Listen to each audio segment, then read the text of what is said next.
If you can't handle rejection, I said, don't start. Don't be a snowflake. Grow some skin, sell the conversation, not the product. The big challenge right now is to go multi-channel. The game becomes easier when you're actually not trying to play the volume game. And it's funny because the volume game, I think, is an answer to bad outreach. What's your take on how these AI agents are going to affect cold outreach as a whole in the next few years? That's a great question. The coldoutreach.com podcast. These are the untold stories of founders and sales leaders who dare to reach out and change everything. All right, today we've got Jeremy Chatelain, who is the CEO and founder of QuickMail, which is one of the pioneers of cold email software over a decade ago. Jeremy also wrote the book, Grow Your Business with Cold Emails. In this episode, we talk about how Jeremy got started, how he views the current outreach landscape, and where he sees the future going with AI. Enjoy. All right, Jeremy, welcome to the podcast. Yeah. How's it going, everyone? You good? It's going really well. Yeah, so let's jump right in here. Jeremy, obviously, is the CEO of QuickMail. So I want to go back in time, Jeremy, when, this is probably over 10 years ago now. How did you actually get into cold outreach to begin with? And, what actually led you to starting QuickMail? Yeah, good question. So the real beginning was I was having a 9-to-5 job.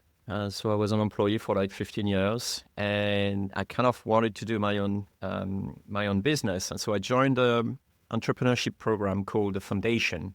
Did you hear about this program? I have not. No, it's a good program. Well, it used to be. I think it's over now, but quite a good amount of people actually went through and then ended up making good businesses. Anyway, I took the course, and as part of the curriculum, we had to make some interview calls with potential clients. So we had to pick a market. Who do we want to go after? And I picked up financial planners in Australia. Now, why financial planners? Well, I was in finance at the time, so it kind of like made sense to me. So why in Australia? Because I was having a 9-to-5 job, and so the only time I could really jump on a call with someone was between 4 and 6 in the morning. And the only thing open for business at that time, between 4 and 6 in the morning, in Europe at least, was Australia. And so that's really how I started. And I used LinkedIn initially, and that was going pretty well until 2 weeks in, something like that. LinkedIn sort of like banned my account because I was like supposedly reaching out to people I didn't know. Shocker. And then I had to pivot. And so I started doing some email, and I'm like, gosh, it takes so much time. I only have 2 hours every day. So I started creating some scripts, on a sideline, just basically doing what QuickMail is doing, which is sending the initial email, sending the follow-up email. It's basically creating the drip campaign, making sure we don't send an email again, creating all those email touch. And that could have been the end of it. That was really the need. So I fulfilled that need that way. And to me, that was it. But other friends also had those problems. And I said, well, I solve it. You can use my stuff. And that's how we actually started. I'm like, hold on a second. Like, so many people want it. Like, maybe there is a play here.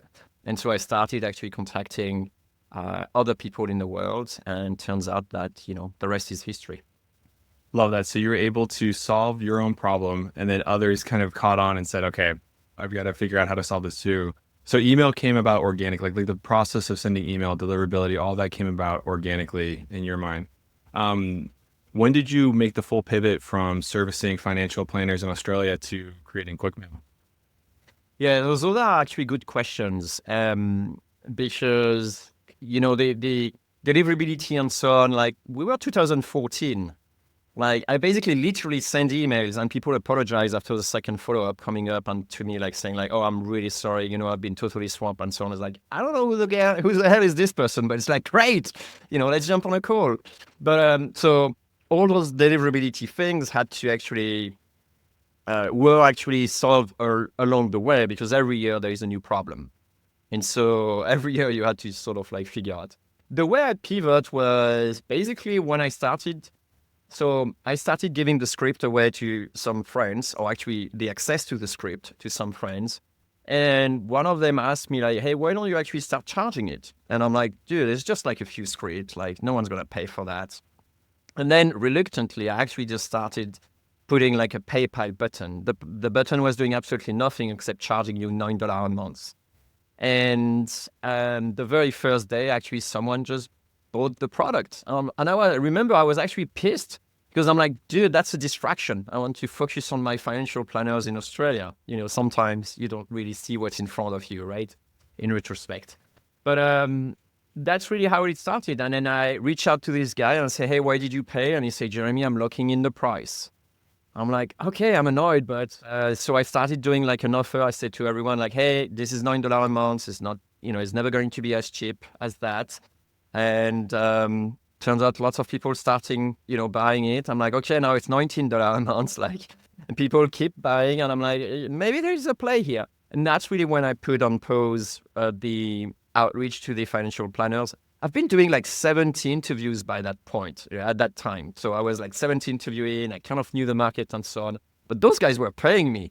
I'm like, okay, well, so that's how I started. I started 1 month on it, and it was obvious that a lot of people really liked the idea and really liked what it had to offer and what it solved. And that's how we went. That's super interesting because, like you're saying, 2014, I mean, that's the entirely different world in terms of cold outreach and how everything was working Yes. then. So I'm actually curious though, because so then I think the first time I ever found out about you was around 2016, because I think that's when you wrote the book, right? You wrote a book Yeah. about how to grow your business with cold email. And I Yeah. remember reading that book back in 2016, and that's how I started doing cold outreach to get, you know, freelance clients, basically.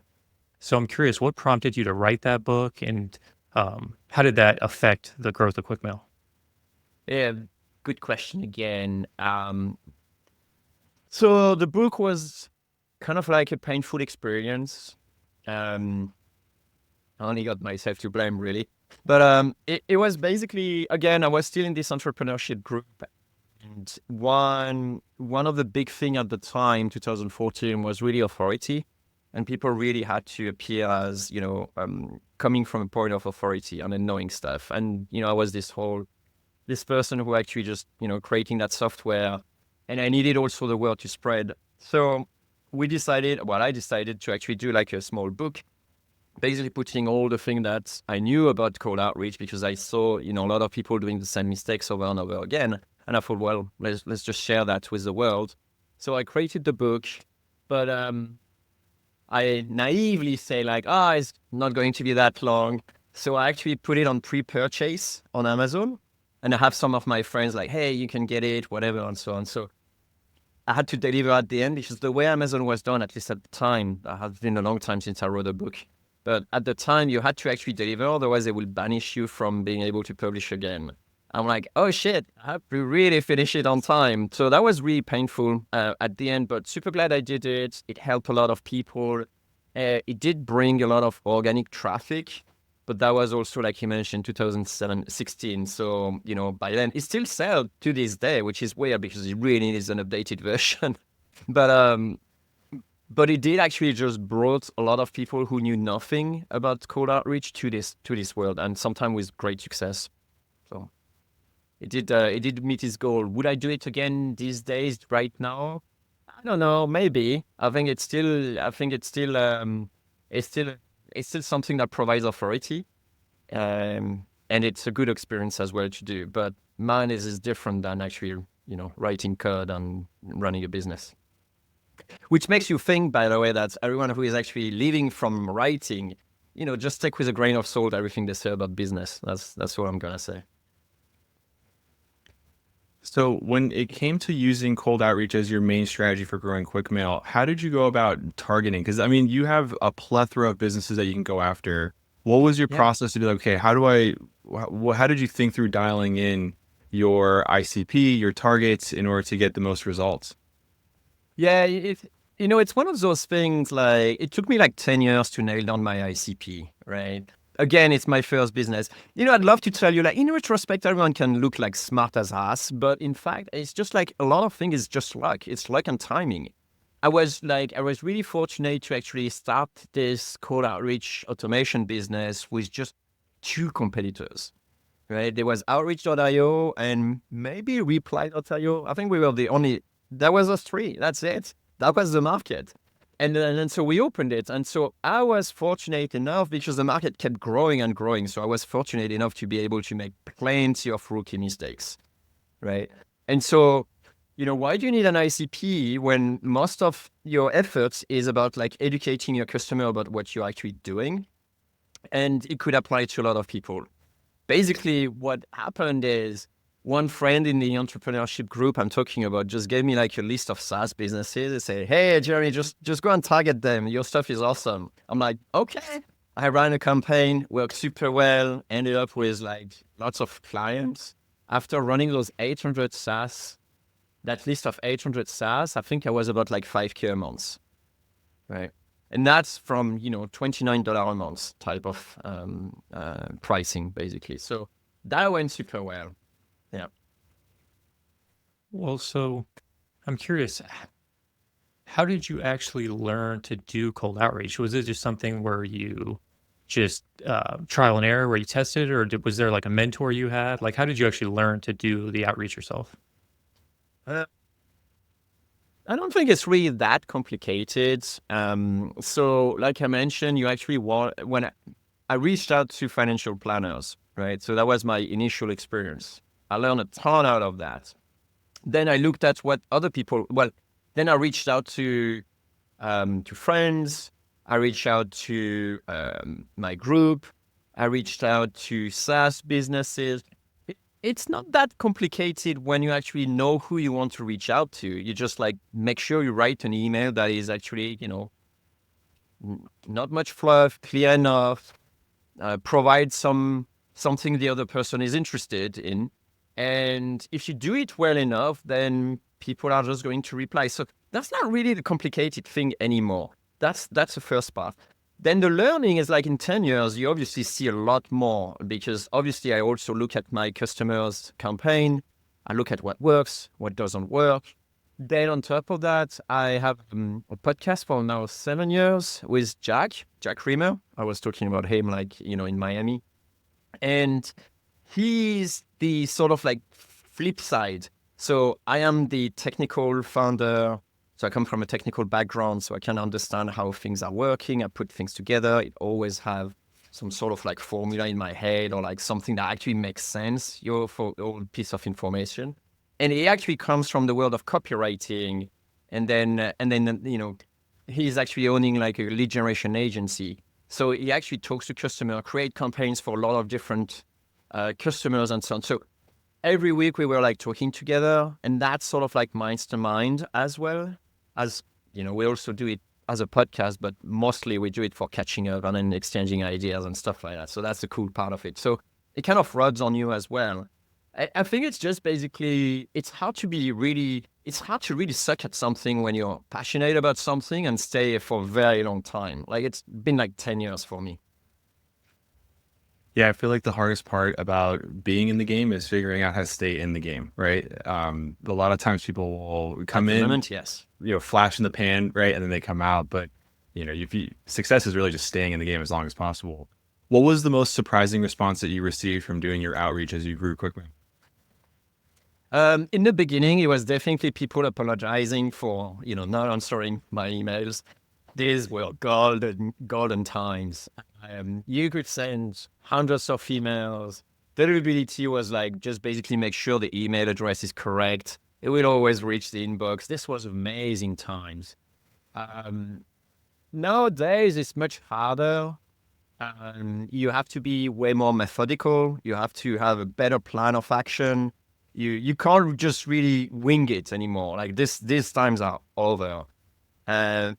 There is a big trend at the moment that is about volume, and we can spend a lot of time on it. I don't believe in that. I think it's going to backfire, and it's already backfiring a lot to a lot of people.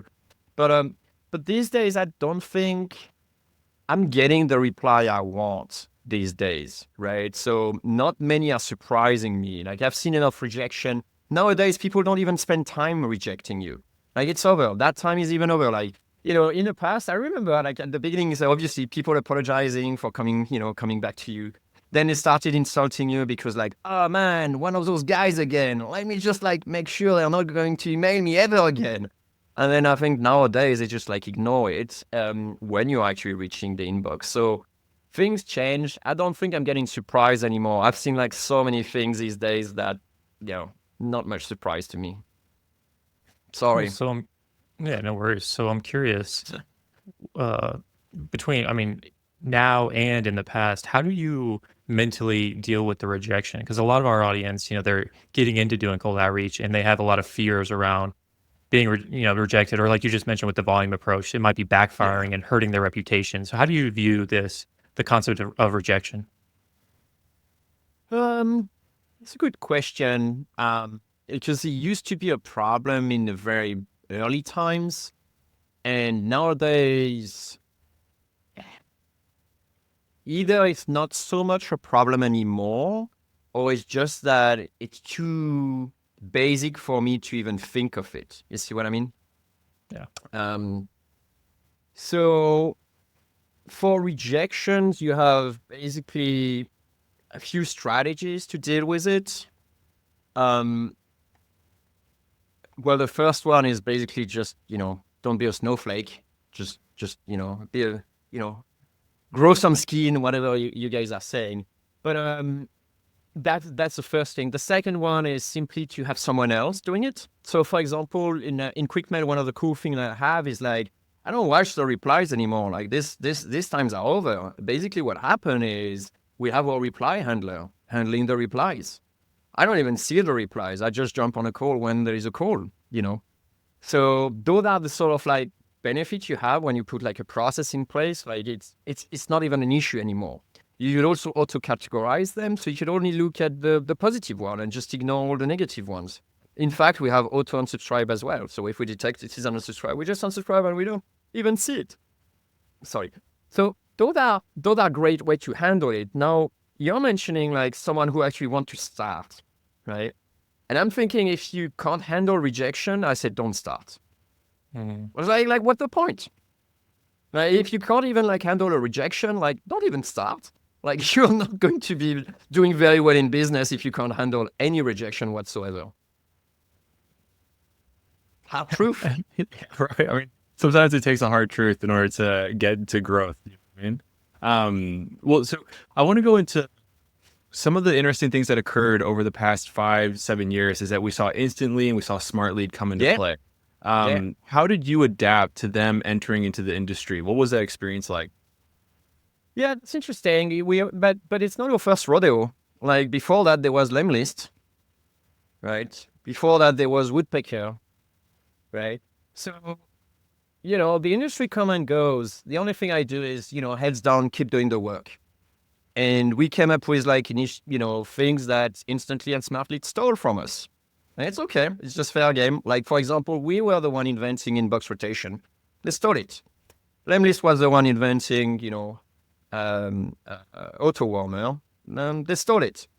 So that's fine. You will always have someone up, a new kid around the corner coming in. But to be honest, I hear less and less about those two guys. So I'm thinking like something else is either going to pop up or, sometime we become back the new kid on the block. So it keeps on iterating. And then to me, I don't really mind. What's important to me is how our users are getting success. And that is way more important that, because if you think about it, like Instantly is growing through giving like affiliate links of 40%. So basically all the influencers are like just paid to actually talk about them. And I remember because one time I reached out to influencers. I said, hey, would you actually be tempted to actually do a video for QuickMail? And they say, hey, I'm going to be honest with you, Jeremy, but they pay me like 40%. So I'm going to recommend them. And honestly, that's where the game is at. So a lot of people hear about them, but then they try QuickMail and say, I don't know why I went to Instantly, So that's fine. We are more of a developer-centric type of approach. So our product is for advanced users most of the time. So if you want something good, solid, that works very well, and it's powerful and it's customizable and stuff like that, you will go to QuickMail. If you want something that, mainstream, a bit more mainstream, from people who are really good at marketing, then you will go with the two others. That's basically how it fits. I'm not jealous. I think it's great. They have success. Good for them. Like, I don't care. Well, so I'm very curious. I love that you have a technical background in this space because I think with me and Phil, that's the one side that we don't have as much. So we're really interested in hearing your opinion on what is your opinion on, say, like warm up tools and warm up pools? Because we've tested both now ourselves and we've seen results from both of them. And there's the argument that using a warm up pool creates a footprint where it's very easy to tell that you're using a warm up pool on, say, like a smart leader instantly. And then there's people arguing that if you just ramp up volume, you don't need to use a warm up tool. So I'm curious, like from a technical perspective, how do you think about warm up tools? Yeah, great question. You're mentioning footprint. Honestly, you don't need a warm-up pool in order to figure out like you have a footprint, right? Some tools are doing way bigger footprint than others. That's a fact. But most of them will have some type of footprint. So you have to be honest with that, and it depends highly on what provider you're gonna use as well. So unfortunately, if there was like a very simple, one size fits all recommendation, that'd be easy. That's not the case. So that's the first thing, is that it really depends on your use case and it depends on the tool you're using, right? As much as people would love to say like, hey, this is, any tool will do or whatever, this is a commodity, that's not true. But fair enough. So let's put this aside for a moment and let's focus on a warm-up tool. So I've been doing a newsletter like a couple of months ago when I say like, all auto warmers are lying to you. And basically the idea behind it is that, or the biggest lie, of auto warmer, something around those lines. The point is that the auto warmer group needs to actually reflect your prospect targeting. I'll give you an example. If all your targets are certain companies or certain size, whatever, you may end up with just Microsoft. Most of your list is going to be Microsoft. Now imagine the warming pool is just Google. It's just an example, right? You're going to warm up with Google. Awesome. Then you start, the cold email campaign and you're going to crash and burn. Why? Because all your leads are only on Microsoft. So you have to be very conscious as to, is the warm-up pool actually aligned with my lead source, right? And the people I actually want to contact. That's the most important point. Now, if you don't want to go too deep into checking your list, whatever, you can use the rule of three. Basically, you have 1/3 that is on Google, 1/3 that is on Microsoft, and 1/3 that is like plenty of other different servers. If you go with that and then you ensure that the warmer pool is also around that type of distribution, you may be good. Right. So that's the biggest point. Now, in terms of infrastructure, it's always a difficult thing because you have Google, Outlook, and then you got others. And then the others are going to be infrastructure that sometimes will work, but it could crash and burn very easily. Right? And so that's very, very difficult. You have like both extreme, and you don't know if it's working well for how long it's going to work well. With Google and Microsoft, you kind of have to play their rules, but at the same time, you get access to one of the best deliverability, you can have. So you're not going to have the exceptional one. You're going to have a good one, unless you're being put on the wrong sending pool for Microsoft. But those are like, there's caveat to what I just said, but that's basically, the ground rule. So you could use an auto warmer, but be careful about the pool that they have. Don't listen to the marketing. Just actually look at, who you're contacting in that pool to figure out if this is Gmail or Microsoft. And the other thing that you can consider is just doing it yourself without any tool. Right? And you have a few ideas. You have the honeypot warm-up. You have the one I don't like, but you could contact services and just ask them like, hey, what's your pricing? Or, are you open on Saturdays? Or whatever is the sort of thing. And then people reply automatically to your email. So there are ways around that. But at the same time, if you're not sending a lot of volume, what's the point in an auto warmer form, right? If you are sending only like 2 emails every day, Do you really want to mix it with like 20 emails warm-up? I don't know. I don't want to. I prefer to do a good campaign. I think that's an amazing insight because I can see if you're going enterprise, they're all going to be on 365, right? Yeah, And so you actually 100%. want to put all of your warm-ups in a Microsoft bin in order Correct. to make it match. And the one issue that I have with warm-ups is that when you actually read the emails, they're candidly just gibberish, and it's very easy But to that's tell. okay.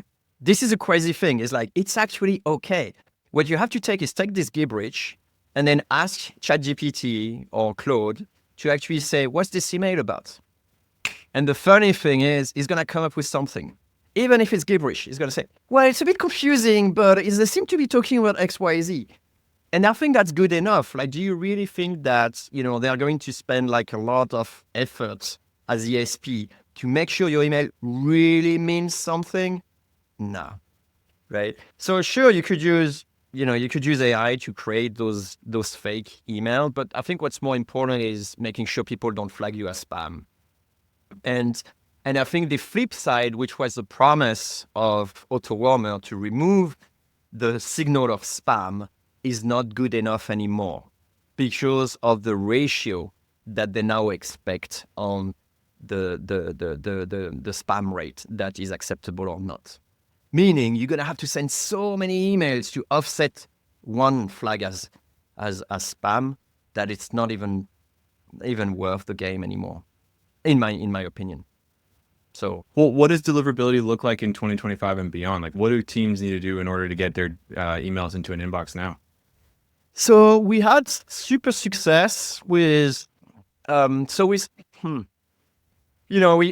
came up with inbox rotation, right? Quite a few years ago, and then it becomes industry standards. Then everyone started to copying it, and now that's kind of where it stopped. This year, we released something called Deliverability AI, and basically what we do is we monitor each inboxes that you have.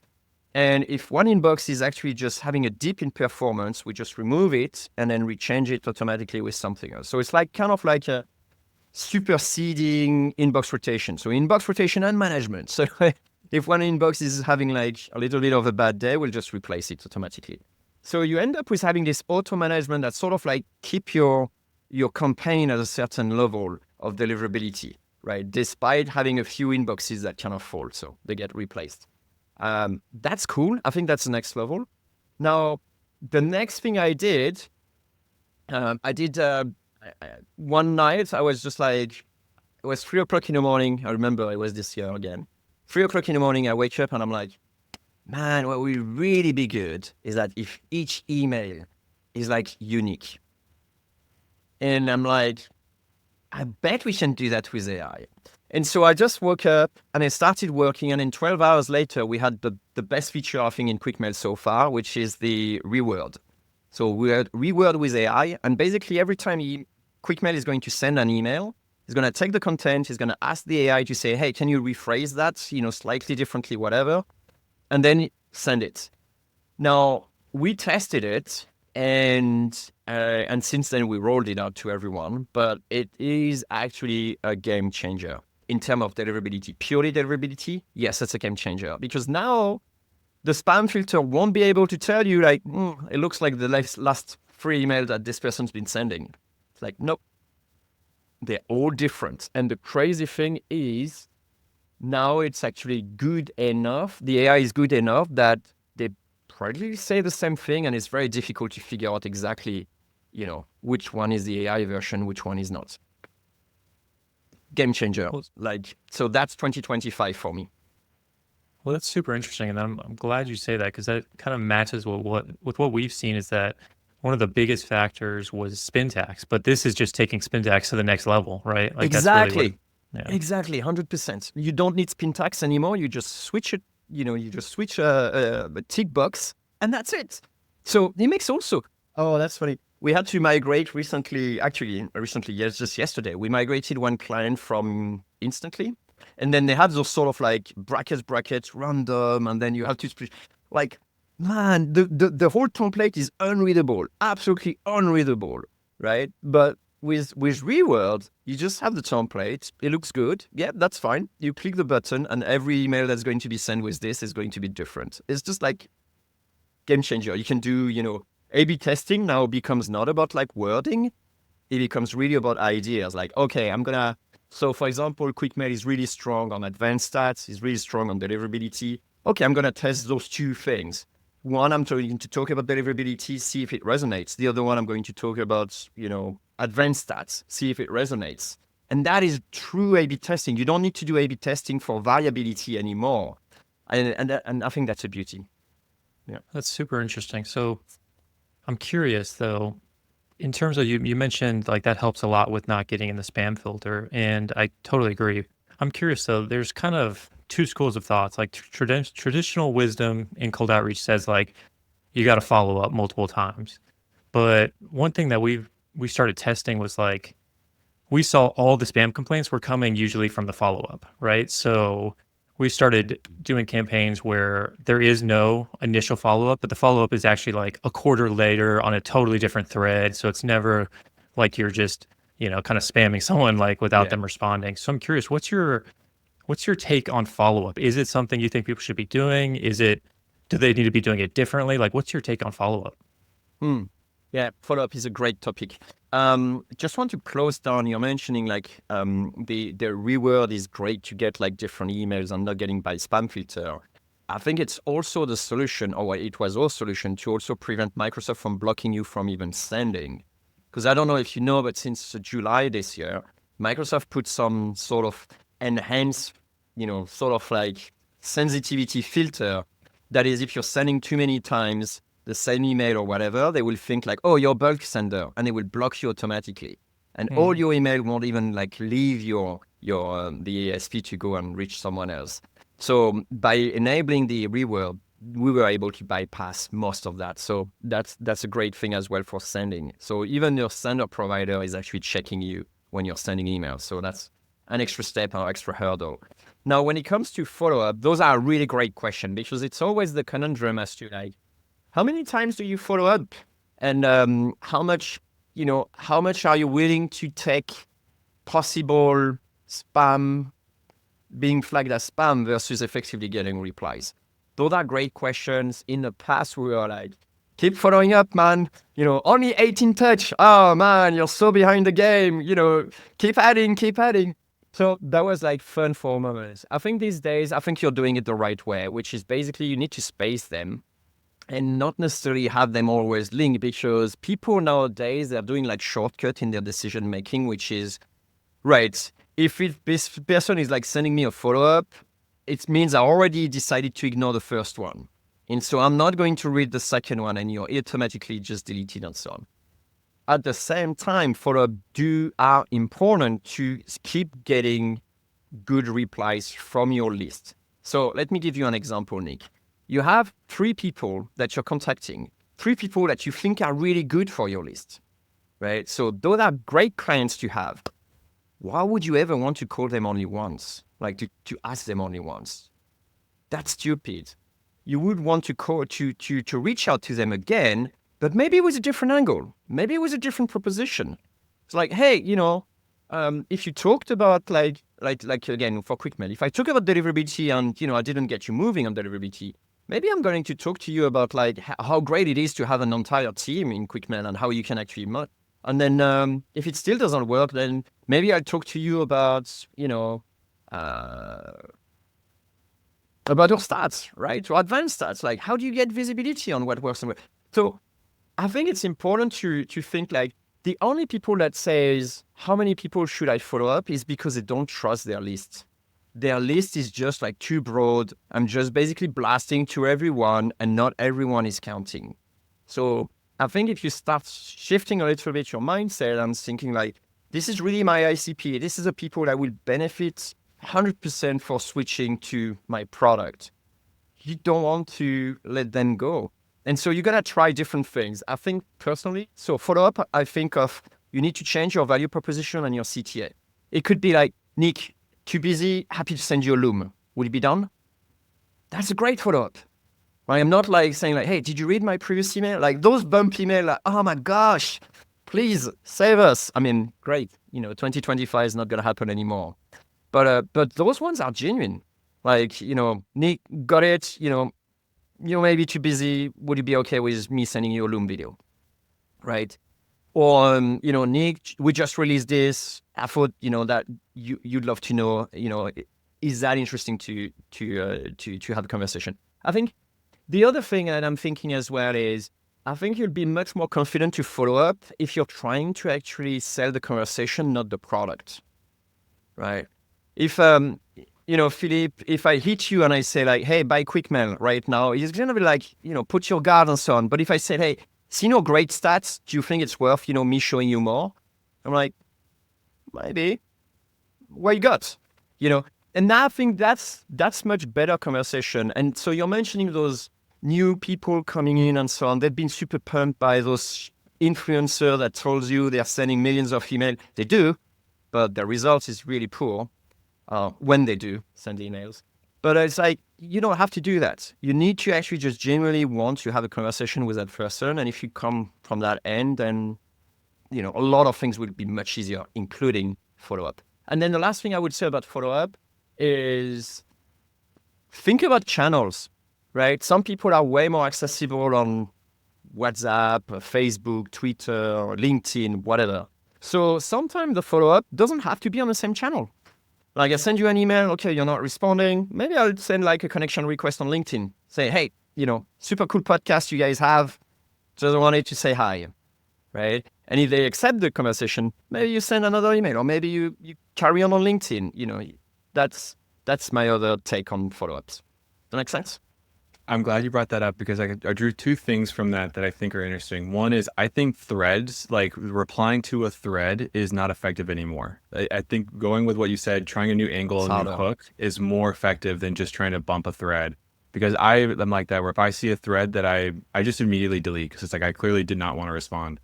And the next thing is, one strategy I found to be really effective is using cold calling, where cold calling connect rates are down historically across the board. But sending a voicemail that references an email and an insight in that email seems to be incredibly effective for getting an email open and getting a response. So using multi-threads or multi-channel seems to be really important. You mentioned and talked about data. What are your favorite ways to get accurate data? How are you managing that for QuickMail? That's a good question. We're really strong on analytics, but at the same time, accurate data is not the holy grail for me because you never reach it. And I think it is. I think it's not. It's counterproductive in a sense. So let me rest my case. So basically, open rates is incredibly. Actually, it's impossible to get it right. It is. Like, it doesn't matter what people are telling you. Hey, we get the best, whatever. Like, yeah, good, you get the best, but you're not necessarily got the 100% accuracy by far, by a long shot. Now, if you think about, okay, open rates, click tracking, they are mostly indicators. What's super important is the deviation from the numbers. So, for example, if, 3 weeks in a row, you got like 40%, and then suddenly the next week you got like 10%. All right, there's something here going on. And then you have to investigate. Is it really do you really get 10%? Do you really get it doesn't matter, right? What matters is like what actually changed. It's like one of those like scales, the scales that get your body, they got the percentage of muscle mass and so on. It's like, I wouldn't say it's BS, but it's close to that, right? It's not exactly, it's like within 10 or 20%, you look at the documentation and say, yeah, it's not accurate. But what is a trend. If you do it over months and over months and then it goes up or it goes down, then okay, there is something here. So that's what I will take for the open rate and the click rate. We do as best as we can to say like, oh, you're a bot.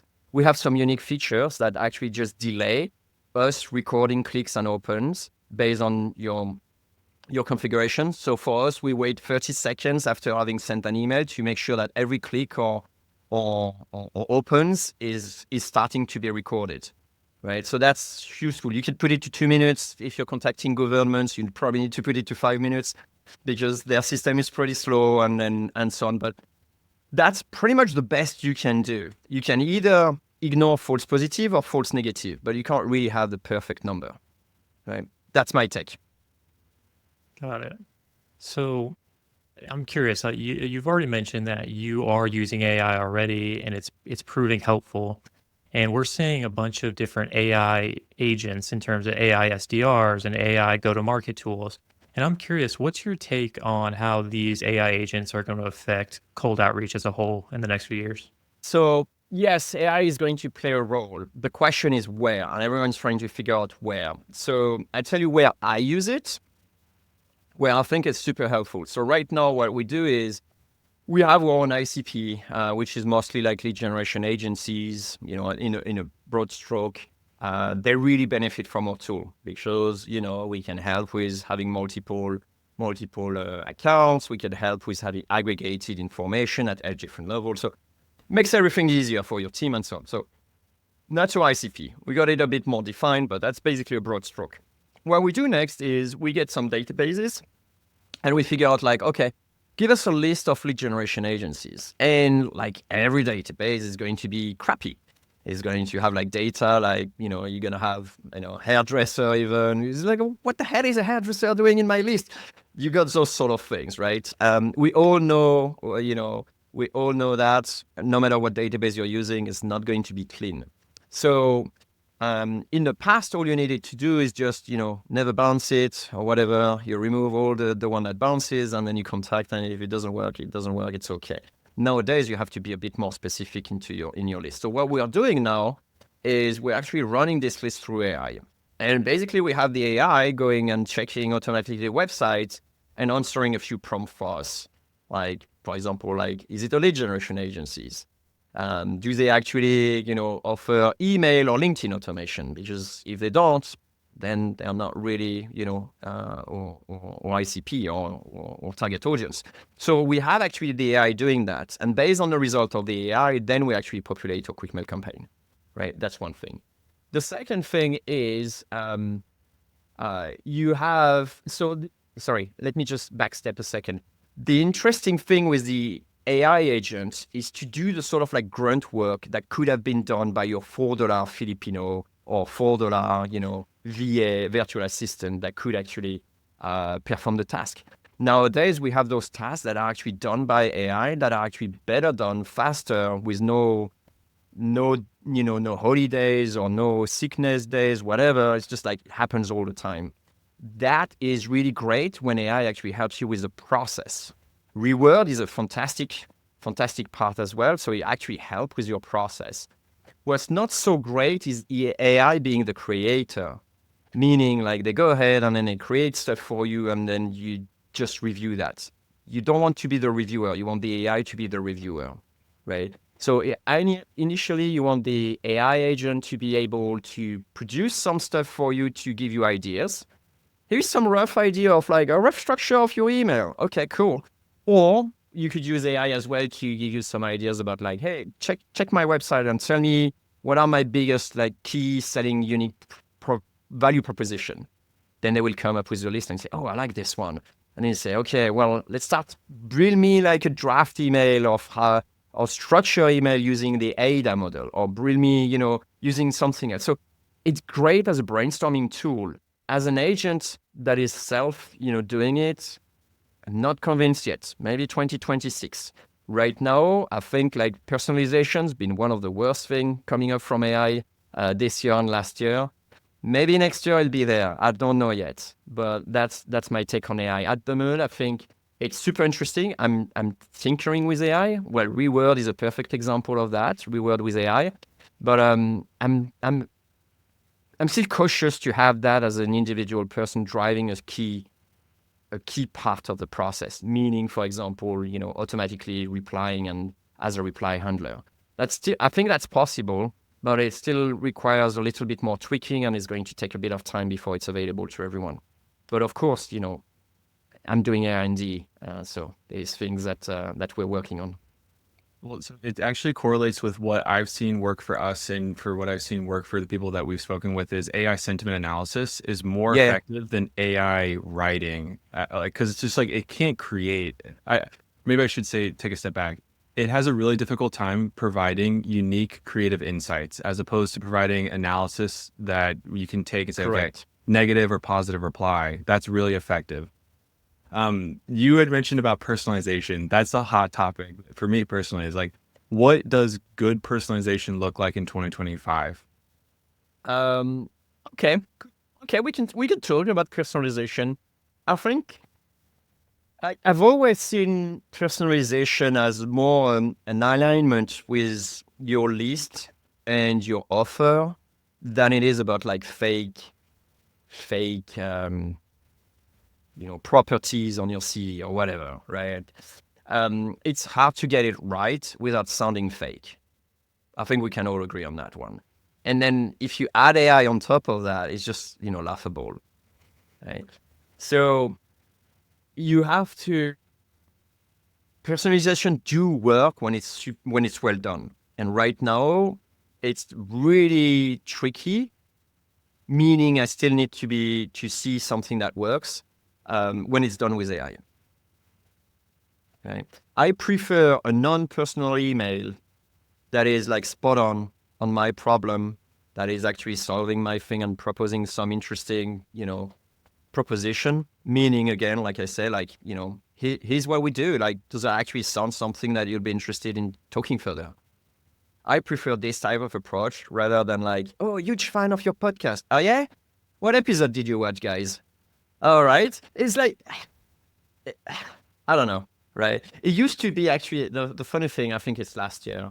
It used to be things like, oh, I've read your blog post, really like about point A and B. And then they go into what they have to sell me. It's like, I don't care, dude. And then they post the blog as like, obviously this huge long URL stuff. Like, it's so obvious, like, okay, well, you've done it some automation. So it's hard to get it right. When you get it right, it opens the door immediately. But it's impossible to get it right with AI so far, as far as I've seen. Is that going to happen next year? I don't think so. I think you will still need to have huge guidelines for AI to actually make it work. Right? Oh, let me give you an example. This is an example of one thing we immediately replied, me and my co-founder. So instead of saying like, hey, big fan of your podcast, which actually leads you to No Door Open, it was like, hey, PS. I love PS, by the way. PS is the underrated personalization that you can do. So it's a PS, meaning like it has nothing to do with what I'm, reaching out, for. But here's my PS, and that's where your personalization can go in. It said, hey, I really miss the long form podcasts of you guys.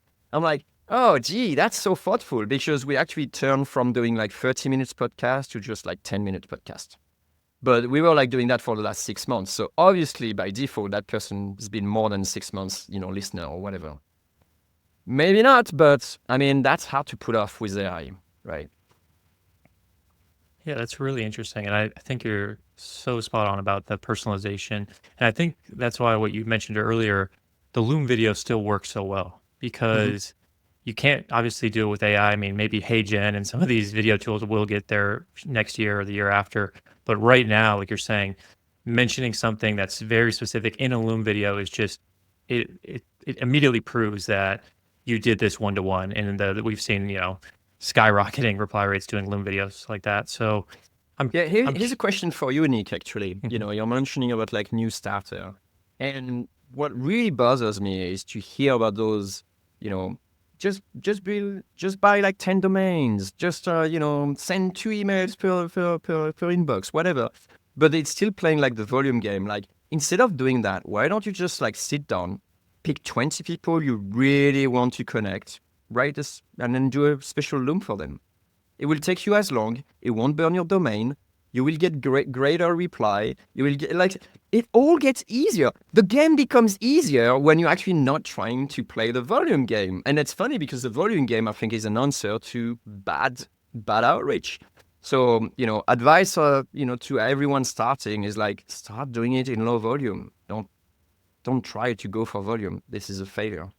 I totally agree. And I think as I've matured and gotten older, I've fully adopted that point of view. It's just like the more work you put in ahead of time by, AKA making a dedicated Loom video, the more outsized returns you get by far. Yeah. Like I definitely used to play the volume game a lot more, but then like you realize, is it doing more harm than good? Like, am I hurting my reputation by sending bad outreach to these people? And I think that is something that everyone definitely should consider 100%. And so I'm curious, in terms of the AI stuff we mentioned, how do you see like the regulation landscape changing? Because I think that's going to be a really hot button topic in the next few years. It's like how government's trying to stop this. Because when I look at these AI SDRs and AI agents, if they start doing and they already are, but like if they're Yeah. doing such a high volume of cold emails and whatnot, it's just going to start flooding people's inboxes. And the only thing I see is that the government stepping in and trying to stop that, like they do with cold calling, right? Like robocalls, they try and stop Mm-hmm. that. So, how do you see regulation affecting cold outreach in the next year or two? Yeah, that's a great question. Not my expertise. I have nothing to say about this. Okay, so I it's don't in, like BSing, so yeah, I don't have a view on that. So I prefer to skip this question. no worries, no worries at all. So then, I guess what sort of challenges do you kind of anticipate entrepreneurs and salespeople having in the next year or two doing cold outreach? Like, what are some challenges do you kind of see coming up? Well, still reaching the inbox is still a challenge, number one, to be honest. Just because, like you mentioned, there's huge volume. So I think the big challenge right now is to go multi-channel. It's just as simple as that. I think one channel is not good enough anymore.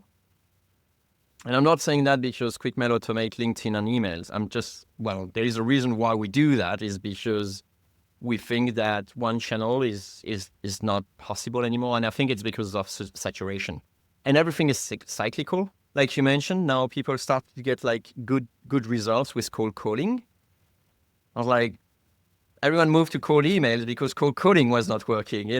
So there's cycle stuff, and I think at the moment the luxury, well, it's not a luxury anymore to be to have to master multiple channel. You can make it work with one channel, but it's so much harder, and it's like you just wonder why. Why do you make your game harder? So, yeah, I think omnichannel then is going to be a critical piece. I'm curious from your perspective, if you were to start over today, what would you do differently to grow QuickMail? Oh man, it's 10 years of mistakes, one after the other. But I love my work. I love what I'm doing. I love the clients I'm serving. I love coming up with new ideas for my clients. So really, if I'm putting back 10 years ago, I'll just put like auto warmer, reword. Actually, reword with AI will be difficult because we wouldn't have Claude and OpenAI at that time. But I'll basically, there's a lot of trial and error, and I'll just, remove the error and just do the one that worked. Right. I think I'll be mastering more LinkedIn earlier. I think that will be definitely something I will do. I will definitely include LinkedIn earlier. Oh, there's something I keep joking about the image personalization of LinkedIn, Lemlist. So Lemlist came out, a long time ago with image personalization. And I was like, this is a fad. It's going to be, no one's going to keep using it. And it turned out like they've been absolutely fantastic marketing this small feature. And we had it. We could actually put it. We never really put it in, but it's just like something we could have done. We just never prioritized it because we thought that, and in retrospect, it was totally wrong because at the end of the day, people got reply from that. There was like, I was right. Like there was only like a time for that. And the time, is over now. But I should have done that. So live and learn, I suppose. Absolutely. So, as we're wrapping up here, I'm curious, as someone who's sent a ton of cold outreach, but you're also someone who's probably received a ridiculous amount of outreach. So, what are some of your biggest pet peeves in the cold outreach that you receive? The cool thing is it keeps evolving. And I say, really, the cool thing is that, I ran for a year or two and then it disappears. And I think it's cool. Like, I don't receive much bump emails anymore. Like, I don't receive email that said, like, hey, did you read my email? It's like, man, it used to be something that really got under my skin. It's like, dude. Anyway, so that's not happening anymore. I think one other thing was like long-winded email. It was like blurry. I didn't know what the hell they were talking about and so on. That also started to disappear. That's great. So I get more and more straight to the point emails. So overall, I think the floor's been raised, right? The quality, and it has to, because otherwise it just doesn't pass spam filters anymore. You get flagged away too quickly. So the floor has raised, which makes it harder, so much harder for people starting. But I still see the problem now is not so much with the email content, although there's still like a lot to improve. It's more about the service. It's always the same services that I get hit with. And that bothers me, right? Because if there is like, I don't know, like 60 people hitting you out for like SEO work, you're not going to contact any.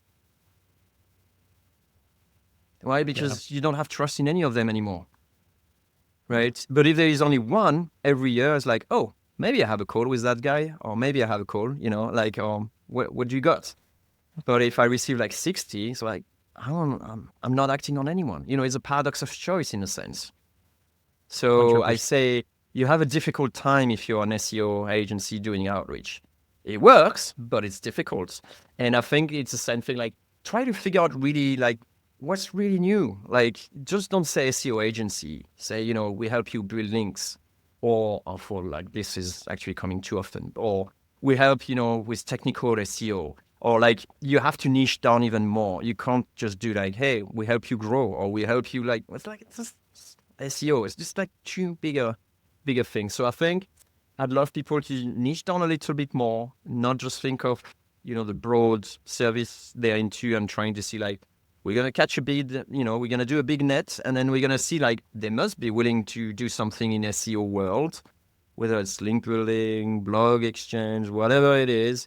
And I say, well, stop doing that. I actually try to niche down even more to one specific thing that you could potentially help that makes it easier to sell, easier to communicate, easier to point why you're different, and makes everything so much easier. Wow. Well, like you said, the more we do it, the more I realize it comes back to the offer at the end of the day, right? Like, what are you actually reaching out about? The list and the offer. Yes, you're right. Yeah. Both of them are still critical. They were like critical 10 years ago, and they're still critical to these days. Yes. Yes. So, that being said, where can people learn more about QuickMail, what you got going on? I know it looks like you might be writing another book right now, a business book. So where can people learn more about you and what you got going on? It's basically a collection of everything I learned along the way. Like the sort of like no BS type of approach on everything I learned. So, but nowhere near completion. I'm not even sure I will ever complete it one day because still got PTSD from the first book. This time I don't have it on pre-sale, so I'm good. And for QuickMail, just go to quickmail.com, check it out, see if it's something for you. We have solo plans, meaning like not lead generation agency, someone who just need like one plan. If you're a little bit, if you like geeky stuff or you like, having great stats and stuff like that and good deliverability, I think most people come from the deliverability, honestly. Then you can go to the website, quickmail.com. I will encourage you to check out my newsletter. I don't know where it is. Maybe quickmail.com/newsletter, maybe, potentially, probably. And then just reach us to that because that's really where I actually share everything I learn, and usually in a very timely manner. Like we talked about like standard bounces from Microsoft. We talk about like image pixelization for Google, lots of those things like that. And we also give you like proper stats for the entire product. So, I was mentioning that in QuickMail, you can have aggregated stats for your account, for all your accounts as an agency, but I got the ultimate one, which is all accounts across QuickMail. And so when one of those massive influencers come back and say, oh, cold email has massive deliverability problems since, whatever date, and then you look at your stats and it's like still flat, and you're like, nope, it doesn't. It must be you, dude. That sort of thing. Then, I'll let my team and my list know. So if you're interested in that type of thing, then just do subscribe, and I'm happy to send you. I would my highly main recommend. list that I do manually. I don't use any AI to actually do it. It's very important. Yeah, I would highly recommend people check that out. I always get interesting insights in that newsletter. So, nice. Well, Jeremy, I appreciate you taking the time. And Phil? Thanks for coming on board, Jeremy. This was a great conversation. Learned a lot. It's a lot of notes. Thanks for having me, guys. It was a blast. I appreciate. Hopefully, it will help anyone. If you enjoyed the podcast and want to stay up to date with the latest episodes, be sure to subscribe to our free newsletter at coldoutreach.com/subscribe.